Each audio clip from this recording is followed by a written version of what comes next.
Hola, bienvenidos a nuestra cápsula número 9 del taller de Stop Motion. Este es el proyecto Convivencia de Necesidades Creativas que pertenece al programa Colectivos Culturales Comunitarios 2020, Ciudad de México. En esta cápsula veremos efectos de sonido. Los seguimos invitando para que se sumen a estas actividades, que revisen las cápsulas anteriores y recuerden que estas actividades son gratuitas. Comenzamos. Bueno, pues vamos a comenzar. En esta ocasión pues les voy a mostrar cómo pueden realizar efectos de sonido con objetos que tengan en casa para que así después ustedes puedan agregarlo a sus animaciones. Para el sonido de lluvia necesitaremos una bolsa de plástico.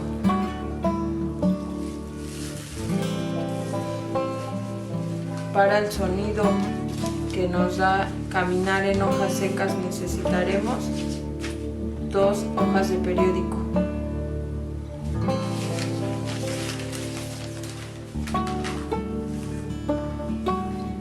Para el sonido que nos da cuando barremos necesitaremos un pedazo de cartón.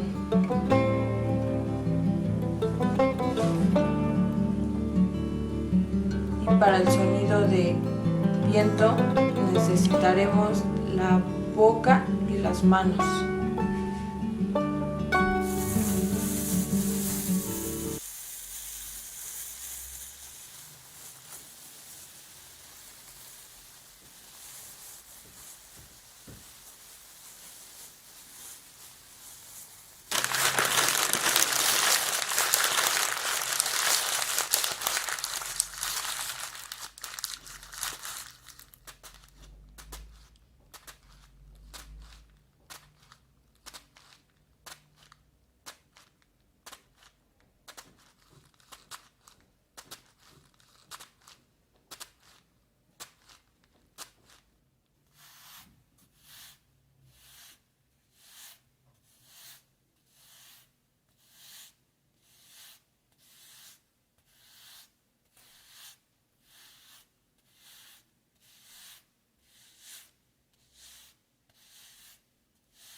Bueno, estos fueron algunos efectos de sonido que realicé. Ojalá puedan servirles para que ustedes después puedan agregarlo a sus animaciones.